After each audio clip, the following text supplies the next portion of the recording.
सुगंधा और उसकी सास कांता के बीच एक अजीब सी जंग रहती थी। ये जंग थी किचन में कौन ज्यादा अच्छा काम करेगा और घर के सदस्यों के दिल जीतेगा। और उनकी इस जंग में हमेशा कुर्बान होते थे उनके दोनों पति। कैसे? आइए देखते हैं इस किचन पॉलिटिक्स की कहानी में।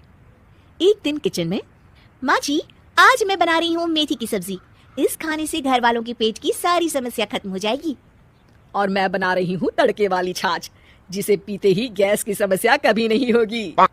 दोनों अपने अपने खाने को लेकर टेबल पर पहुंच जाती हैं। तभी सुगंधा के ससुर उसकी बनाई सब्जी की तारीफ कर देते हैं।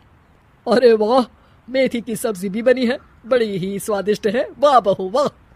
अरे बहू, लेकिन इसमें इतनी सारी मेथी बर्बाद करने की क्या जरूरत थी? देखिए माँ जी, ये तो वो मेथी है जो आप रात में भिगोकर सुबह उसका पानी पीती हैं, और जो मेथी फेंक देती हैं उसी से मैंने ये सब्जी बनाई है। अरे वाह बहू, तुमने तो बड़ा ही समझदारी का काम किया। बस अब क्या था। कांता जी का तो मानो ये सुनकर खून ही सूख गया।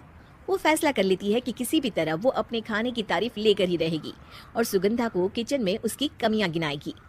कांता फ्रिज खोलकर देख रही होती है और फिर सुगंधा से कहती है, अरे बहू ये क्या, पूरा फ्रिज गंदा पड़ा है। तभी वहाँ सुगंधा का पति आ जाता है।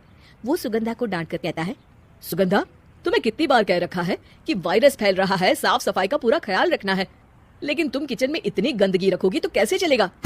सुगंधा सास की तरफ देखती है जहाँ वो मुस्कुरा रही होती है। सुगंधा समझ जाती है कि सास ने उससे बदला लेने के लिए ये सब किया है। दोनों रात के खाने की तैयारी में लग जाती हैं। दोनों ना एक दूसरे की तरफ देखती हैं और ना ही एक दूसरे से बातें करती हैं। रात को खाने की टेबल पर एक एक कर दोनों कई तरह के अलग अलग व्यंजन टेबल पर लगा देती हैं और अपने अपने पति के पास जाकर खड़ी हो जाती हैं। अरे खाइए जी खाइए, मैंने बड़ी मेहनत से बनाया है। प्लेट में वो खाना डालती हैं। सुगंधा भी दोनों की प्लेट में खाना डालते हुए कहती है, बड़ी ही मेहनत लगी है इस खाने को बनाने में। हाँ, दोनों को ना चाहते हुए भी सारा खाना खाना पड़ता है। कहीं दही तो कहीं मलाई तो कहीं मसाला।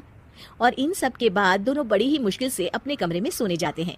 लेकिन अगली सुबह सुगंधा का पति चिल्ला रहा होता है, हाय रे, हाय मेरा तो पेट खराब हो गया, हाय माँ बहुत दर्द हो रहा है। तो वहीं कांता के कमरे से भी कुछ ऐसी ही आवाज आने लगती है। हे भगवान, इस सास बहू की लड़ाई हमारी जान लेकर रहेगी। जाओ कोई डॉक्टर को बुला कर लाओ।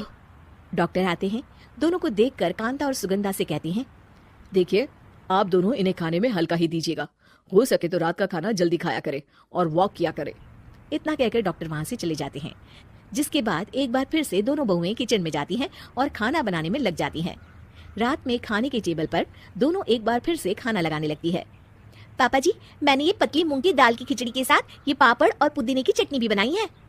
अरे बहू, अभी अभी बेचारे पेट की बीमारी से गुजरे हैं, इतना भारी खाना तो डॉक्टर ने भी मना किया है ना। देखिए, मैंने आप दोनों के लिए सूप बनाया है। और दोनों उन लोगों की प्लेट में खाना डालने लगती हैं। तभी दोनों एक साथ बोल पड़ते हैं, बस करो, हमें माफ करो, हमें नहीं खाना इस घर में, ना खिचड़ी और ना ही सूप। हम इंसान हैं, एक वक्त में एक ही खाना खा सकते हैं। बस करो, हमें माफ करो, हमें नहीं खाना इस घर में, ना खिचड़ी और ना ही सूप। हम इंसान हैं, एक वक्त में एक ही खाना खा सकते हैं। इतना कहकर वो दोनों वहां से चले जाते हैं। कहानी का अंत।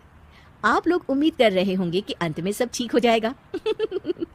नहीं जनाब, अगर सास बहू के बीच सब ठीक हो जाए तो आप ये सीरीज देखे ही क्यों? तो मजा लीजिए इस चैनल में सास बहू से जुड़ी कहानियों का, क्योंकि ये ऐसा रिश्ता है जिसकी मिठास उसकी खटास में हमेशा ज्यादा